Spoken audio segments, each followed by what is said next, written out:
What is up, ladies and gentlemen? Welcome back to the channel. You clicked on this video because you're curious. If I was to restart in high ticket sales in 2026, what would I do? Now, I closed 6 million or have closed 6 million in the space over the past 3 years, or in the space when I was 18 turning 19 years old. And I wanted to do something a little bit different in this video. I wanted to take everything that I know, every mistake, every dead offer, every painful month of making 2K a month when I knew I was capable of more, and answer one question honestly. If I was 18 and I wanted to start from zero with no sales experience, nothing, what would I do? This is not a polished version. This is not a highlight reel. It's not the lies that you've been fed and just fucking shoved down your throat from gurus in this space. This is real, right? This actually accounts for the wrong turns, the dead ends, the months and months where nothing felt like it was moving, because that's what's actually going to be useful for you. Some of the lessons that I learned along the way. Okay, again, for context, I personally have closed over $6 million in high ticket sales. By the time I was 21, I went from working 11, 12-hour shifts at Nando's to closing on a consistent basis 100 to 200K a month, banking myself anywhere from 10, 15, 20, 25K plus a month in commissions. And I did it by making every single mistake you can make in the first 6 months until I figured out what actually worked. So in this video, I'm going to give you the exact blueprint, 6 steps, the honest version of what this looks like in 2026. Because the space is different from when I started in 2023. It's a long time ago. I'm like an unk in this space now. So let's dive into it. Now, to give you some context, this is what the journey actually looked like. I'll speed run this because I've made videos before going over my journey, but it's pretty simple. I was 18 years old. I just got back from traveling. I did the very typical UK thing. Didn't want to go to uni, took a gap year, went to Australia, New Zealand, Fiji, Southeast Asia, came back with basically nothing, a few grand in my bank, just that I had left over. And I had 2 options in front of me. Go get a manual labor job because I knew I wasn't going to go to uni, or figure something else out, right? A manual labor job isn't something with a long-term career progression. It's just something that young guys do to bring in a bit of money whilst they figure stuff out.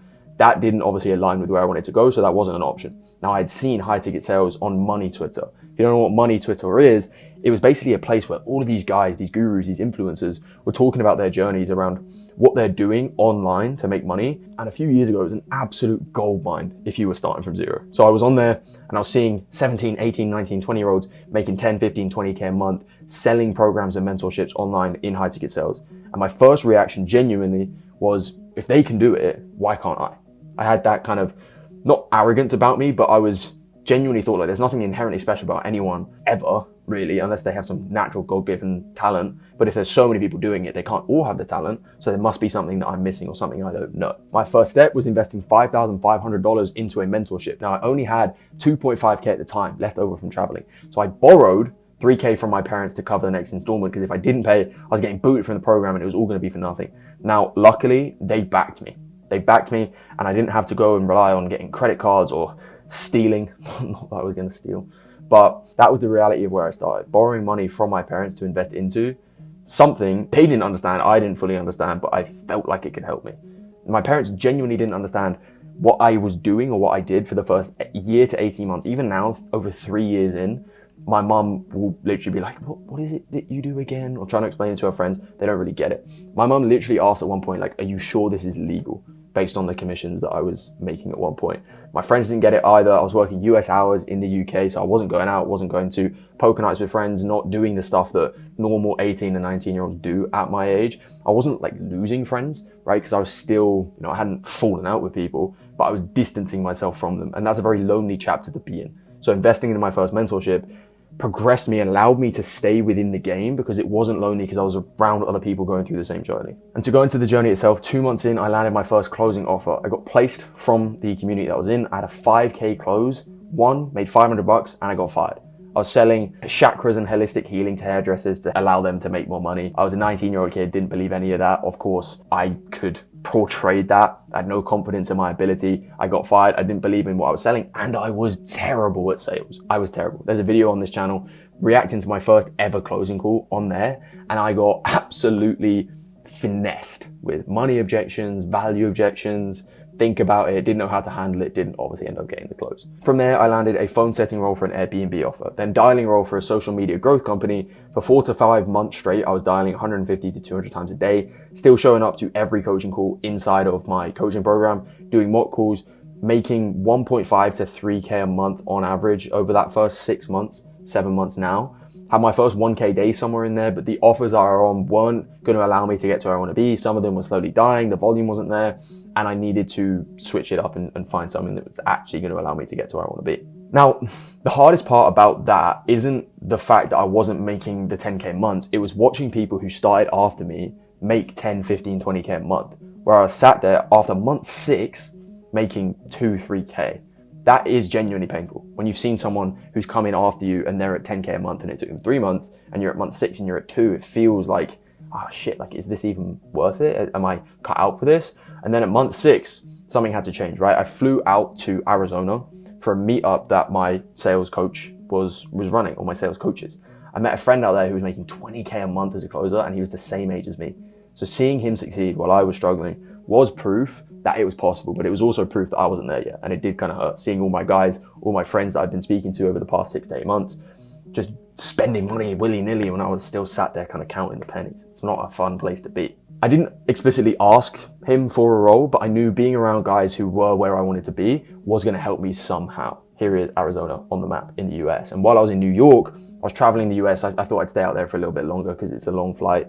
And I was kind of spending the last money that I had, probably had 4K in my bank at that point from the commissions that I had saved up. I got a message from that same friend. His offer was looking for a DM setter. He vouched for me directly to the offer owner. He knew that I was hungry. I was going to be a dog. I was going to grind. The offer owner actually only wanted a US based setter.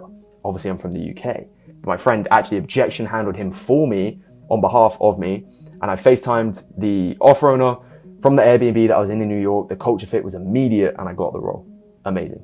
So 1st of October 2023, I started that new offer. September that year, that month previously, I made just under 3K. October, I made 8.3K. November, I made 19K. And I started taking closing calls in November as well. So I wasn't just appointment setting.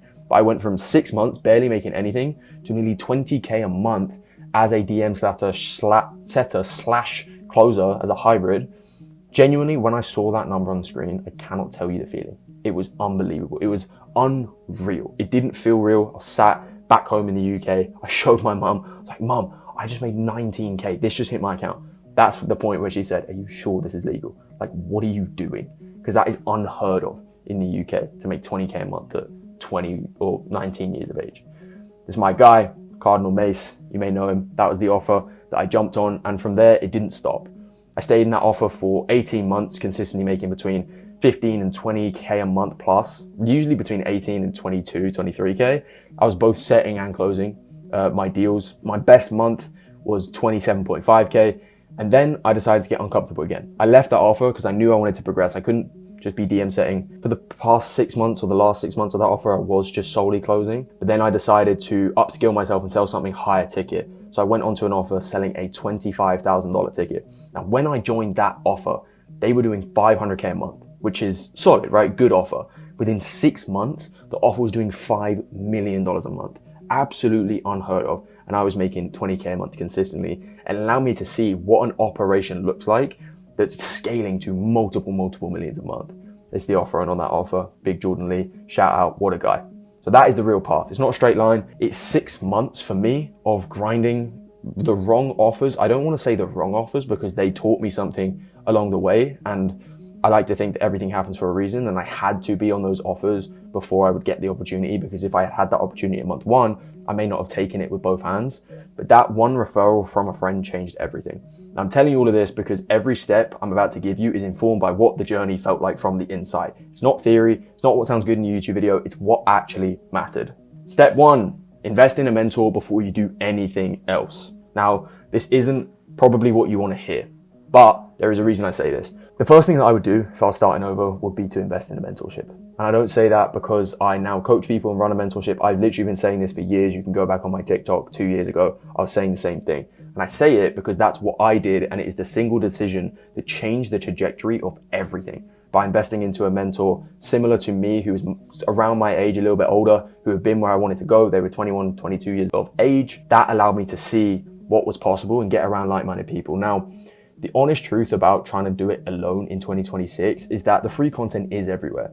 There's YouTube videos, Reddit threads, Twitter threads, free courses, all of it's available. There's tons of stuff on my page that you can go and use and actually implement. And all of it All the free stuff is good, and I'm not saying you cannot get to where you want to be just using free stuff, but there is a big difference between consuming information and having someone who's been there and done it holding you accountable to actually implementing that information.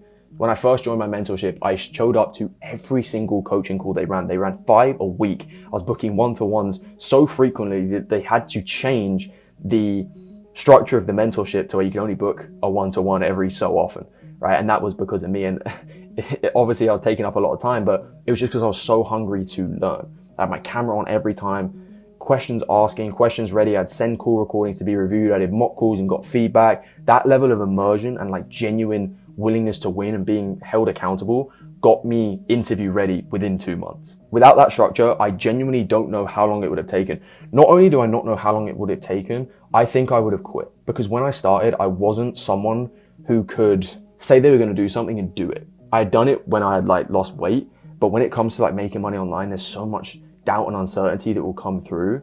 When you're doing it on your own, you're surrounded by people who doubt you anyway, like friends, parents, because they don't know what's possible, they doubt it and they haven't done it themselves. If I didn't have that accountability and community of like-minded people there with me, I genuinely believe I would have quit. I wouldn't have made it. The mentor isn't about the knowledge and the accountability. Again, it's the network. When it comes to offers, the best offers do not come from job boards, they come from referrals 90% of the time. The reason my friend got me onto Mason's offer, my guy who allowed me to get to 20K a month, wasn't because I had a great CV and I'd collected millions of dollars. It was because I'd been in the same community with him for 6 months and he knew I was serious. I was there every single day, showing up. So when I got the opportunity, it was inevitable that I was going to grab it with both hands and just fucking take it. That referral was worth 500 times more than any Loom application I ever sent. Right, you only get access to those rooms by being in the right programs with the right community. And that is why it's important to vet your mentors first of all as well. Now, the shortcut isn't free content. The shortcut is buying proximity to someone who's already been there and telling you exactly what they did to allow you to get there. Now, we are in 2026. There are an infinite ways to get resourceful. There's 2 mentalities you can have. When I said that thing at the start where it was like, okay, first step I do is invest in a mentor, you would have had 2 mindsets, like, oh fuck, I don't have the money, so I cannot invest in a mentor. Whereas there's one of you out there, or maybe a few of you, who thought, okay, maybe I don't have the full amount or the full investment to invest into a mentor, 4 figures plus, but how can I get resourceful? What can I do to make that work? Again, we're in 2026, so many options you can use to figure out the way to acquire money. Step 2, once you're in the mentorship, go through the training with an obsessive focus on the why, not the what. And I'll explain what I mean. This is genuinely the thing that separates someone who sits at 4 or 5K a month to the guys who break through and hit 20K a month. It's not talent, it's how they actually approach learning. Okay, when I was going through my first mentorship, I wasn't trying to memorize the steps, I was trying to understand the thinking behind them. Because what we teach in a new standards and set the standards is not what to say, it's how to think. Because you need to become someone who knows how to think and how to navigate conversations. And then the script or the framework becomes an afterthought. It's just part of who you are. So I was asking myself questions like, why does the discovery matter so much? What does building the gap actually look like? Why is that so important? Why did that specific close feel like a fight rather than a conversation? Was it because the discovery was weak? When you understand the why, you can navigate any call no matter where it goes, because you're not following a script, you're following a way of thinking. Most people will go through course content looking for what to say. What's the line? When they say this, what do I say? What question do I ask here? And then when the prospect goes off script because it's a conversation, you can't predict what they're going to say. They completely freeze because they don't know where to go, because they don't know how to think. They never understood the framework, why the framework works, okay? So the practical application of this is every time you go through a module, write down the reason behind every single step, not just what you're doing, but why it works on like a human to human level. What is happening in the prospect's mind psychologically at each stage? What am I trying to make them feel, understand, realize? If you can internalize that, the framework will become a way of thinking rather than a script. If you are relying on script in 2026, you are cooked. The market is sophisticated now. Pretty much everyone has been on a sales call at this point. The info industry is well known. People know courses and mentorships are a thing. So you cannot go into it with course and mentorship scripts, okay? The reps who move fastest in a new standard are the guys who ask the most relevant questions. Not just what do I say here, but why does this work? Why did you say this when you said this when they're reviewing one of my calls? They understand the mechanics behind the framework, and that understanding is what makes them adaptable on live calls, and they can have conversations with anyone. Doesn't matter if they're a B2C lead, a B2B lead, it doesn't matter. Type A, type B, type C, type Z, whatever the fuck those things mean. Step 3, apply before you feel ready. Most beginners completely get this backwards, and they are waiting for the perfect time to feel ready to apply, and it literally wastes months and months of time. Stop waiting until you feel ready. You'll never feel ready. Ready is not a feeling, ready is an action. You will develop the feeling of being ready after you've already taken the step. After I got certified on my coaching program that I invested into initially, which basically meant that they felt comfortable I could go onto an offer and close deals or set deals, I still wasn't confident, right? I didn't feel like I knew enough, but I moved anyway because I believed in the coaches that I was speaking to and they believed in me. So I thought, okay, let me just trust the process and act on that.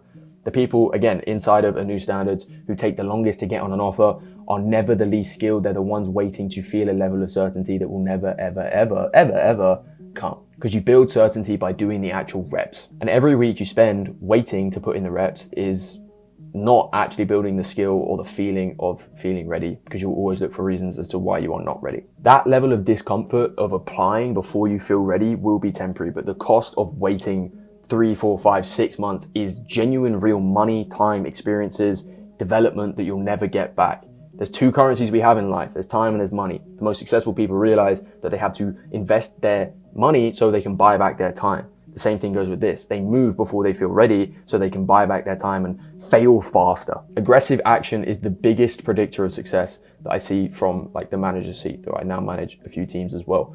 One of my students, Adam, he moved with speed and it was genuinely impressive, right? As soon as he had the framework down enough and he knew kind of where he was going on a sales call, he applied, landed an offer, and his first month he made 9K. It was not a coincidence. Apply, follow up, get the reps. Confidence comes from doing the thing, not preparing to do the thing. Step 4, vetting every offer properly before saying yes. This can save you so much time, energy, effort. It is insane. I did not vet my first offer properly. I didn't even vet the offer at all. I just knew I wanted to be on something and I took the first thing that came. Now, that's not necessarily a bad thing because I at least got in the game. And when I say vet the offer, I do not mean I'm not going to touch it unless I can make 10K a month when you've never sold anything before, right? Your first offer is probably not going to be the one that gets you to 10K a month, but still, knowing how to vet an offer is extremely important. And I ended up selling chakra healing to hairdressers who, as a 19-year-old who didn't believe in any of it and got fired very, very quickly. Now I'm thankful because I learned a lot and it's a great story that I can look back on now and think, fuck me, how far have I come? Because I was unable to vet offers properly, I was selling an offer that was completely incongruent. I was selling holistic healing and chakras to hairdressers who are not the richest people, and they have a lot of limiting beliefs within themselves that I hadn't overcome. And I got fired within a few weeks to a month or so. Now I'm still very thankful because it got me in the game, but it wasn't a conducive offer for me to get to where I want to be. Even the second and third offers that I got on, they weren't much better. The volume was low. I was dialing 2, 3, 4 month old leads. Again, that built the skill of resilience and I was able to see some level of success, but I could see that the offers weren't where I wanted to be, but I stayed long anyway because I didn't want to start the application process again. I didn't want to feel like I was offer jumping or offer hopping. But in reality, that feeling of offer hopping, I don't want to be an offer hopper, is a lot of people, they experience that. Where if you're not making the money you want to make and there's no way and you're doing everything you can on that offer and you can't get to where you want to be, you're just looking for a better opportunity. You're not offer hopping. Looking back, every bad month that I had in that first period was partly because I was in the wrong seat. Mainly because I was not skilled enough, but I didn't have a checklist of what I needed to see from an offer to say yes. So that's what I'm going to give you here. Here is what I look at now before I'd ever commit to jumping on an offer. I was starting over from now. Is the ticket price in the right range? I want 5 to 25K with a 10 to 15% commission. Below that, the math doesn't make sense. Are there enough calls hitting the calendar? In your first 6 months, you should be focused on getting better at the skill as opposed to making the most money. If you have fewer than 20 calls a week, you are not going to be able to build the skill because that compounds with reps. If you have no reps, you're not going to grow. Number 3, are the current closers actually making the money? Ask for this directly. If the offer owner, business owner, sales manager cannot tell you or will not tell you what the closers are making right now or the setters, that's everything I need to know. It shows that they're hiding something, and you don't hide something if you're in a position of doing well, if you're in an abundant position. Do I actually believe in what I'm selling? Now, this one sounds obvious, but I ignored it for that first offer and paid for it very, very quickly. If I'm not convinced that the offer delivers and that I actually believe in the offer, then the prospect on the other end of the phone will feel that every single call. Is the founder someone that I'd be proud to represent? Do I want to be selling for someone whose content I consume regardless of whether or not I was on their sales teams? Both the offer with Jordan and Mason, I had so much conviction in those two people as a whole. I've met both of them in real life and they are unbelievable humans and have taught me a lot about business, not just sales. Are there any red flags in the way that I'm being recruited? The best offers do not need to oversell you on joining them, especially when you're new. If they're pitching you harder than you're pitching them, something's wrong, something's off. And 7, lastly, one bad offer does not mean sales doesn't work. It means you need a better seat. It probably means you need better skill set as well. If you can avoid the wrong seat from the start, you can compress the timeline significantly. Now, please, please, please, please, please do not confuse this by saying you should wait until the perfect offer arrives. You don't know what that's going to be. It's better to be in the game than it is to sit on the sidelines for months and months at a time. Step 5, this will determine whether or not you make it in the program that you're in. Okay, show up to every single coaching call, camera on, hand up, asking questions. This is very simple, but it's one of the things that I think separates the people who get there in 4 months from the people who get to where they want to be in 12. Show up to every coaching call. Block it out on your calendar. Make it inevitable that you have to be there. I would cancel dinner plans because I would have a coaching call at 6 p.m. on a Wednesday or a Thursday, Friday. It doesn't matter. You don't show up as a passive observer. Be an active participant. You need to leave every single call with something you can implement that day or the next day. Again, I showed up to 5 coaching calls a week for the first 6 to 8 months of my journey. Every single one. I think I missed maybe 2 in 6 months for whatever reason. It didn't matter what was going on, how I was feeling, right? I was there, and looking back, that consistency of just being able to show up and commit to that allowed me to move as fast as I did. And even then, I didn't move that fast, right? It took me 8 months to get to 20K a month, which is, I guess, pretty fast. And from my side now as a coach, I can genuinely tell within the first 2 weeks whether or not someone's going to make it and someone isn't. And that depends on how they show up. It's not being naturally talented. It's the one who shows up consistently versus the person who just drifts through, camera off, kind of passively listening. The people who drift will drift through life when things get the hardest, when they need to knuckle down and get the help and get the support. That is genuinely when showing up matters the most. Also, building your network. Your network is your net worth. As much as you've heard it, it is true. Showing up to calls is how you build relationships inside of communities.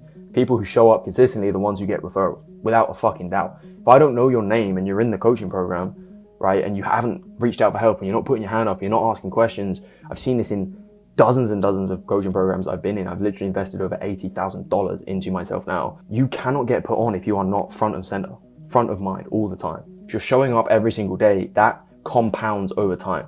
Over 90 days, that compounds significantly. Camera on, hand up, implement same day. That's all you need to do. It's not that hard. Step 6 kind of goes back to what I was referring to earlier, but chase the reps and the skill, not the income. The first question that every single beginner who comes into this space asks is, how long until I'm making 10K a month?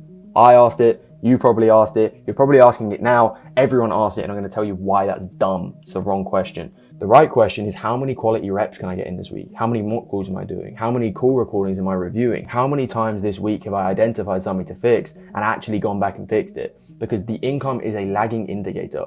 One of my friends, I guess you could say, someone I look up to in businesses, even high-ticket sales, his name's Jimmy Farley. He says, the income you're making now is because of the 6-month prior work that you've done. It's a lagging indicator.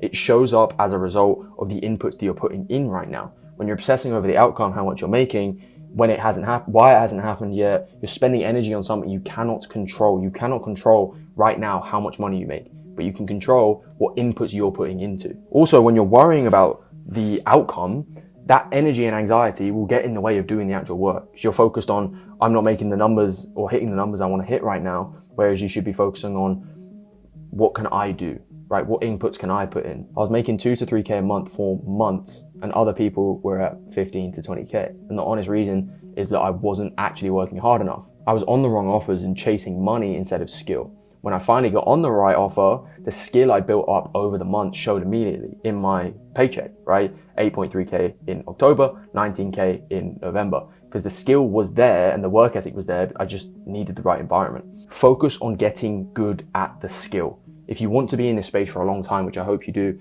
one, sales is a skill that will never leave you anyway. No one can take your skills away from you. So even if you start over from zero, if you've been at the stage where you've got to 10K a month after a year, you can always get back there. That becomes your base income level, which is an amazing place to be. Again, the income follows the skill, not the other way around. Books money. Think of it like that. So those are the 6 steps. Invest in a mentor, obsess over the why, not the what, apply before you feel ready, vet every offer, show up to every coaching call, and chase the reps, not the income. Focus on getting good at the skill. That is the genuine, honest version of the blueprint that I wish I had at 18. It's not a polished highlight reel, but it will actually work. Now look, I gave you those 6 steps and you can go implement them right away. Everything is real and it works, but I'm going to be straight up with you. The difference between doing this alone and doing this with someone who's actually been there and done it is monumental. When I was grinding through those first 6 months on dead offers, making 2K a month, watching other people succeed, the thing that kept me going was the community I was in. I was seeing people win. I was surrounded by people who were on the same journey, seeing the levels of success. Someone I spoke to for the last 3 months had finally got their offer. I was happy for them, but it showed me that I knew that I could do that too. Without that environment, I genuinely believe I would not have stayed in the game long enough. Comes back down to a mentor of mine, first mentor. He always said, stay around the barbershop long enough, you're going to get a cut. That is why we launched a new standards. Myself, my business partner Kurt, who has got to 50K a month as a closer, I invested into Kurt in the end of 2024. I personally paid him thousands of dollars to learn from him. And now we are helping people do the same thing. We are working with you directly. We have daily updated, vetted offer boards, so you're not going in blind. Your calls are reviewed, so you're able to compound your skill set. We role play weekly. You have multiple coaching calls and a community of people who are doing this alongside you. Again, Adam made 9K in his first month. Daniel made 10. Tyler had his first 1K day in 6 weeks starting from zero. And now he is consistently having $400 to $800 days every single day. He will hit his first 10K a month next month, 100%. And they didn't get those results because they are exceptional humans, although they are. Everyone's an exceptional human, if you want to believe that. They got those results because they had the right environment, the right framework, the right support, and the right mentality, the right expectations. So if you want to build properly from the start, the link is in the description. Go check out our new standards, apply, see if it makes sense for where you're at. If you want the full closing framework, the mindset, the 5-step discovery, the offer vetting framework, all of it, there's a video on the screen right now, a full free course. Go and check it out. That is the best place to start right now. I'll see you in the next one.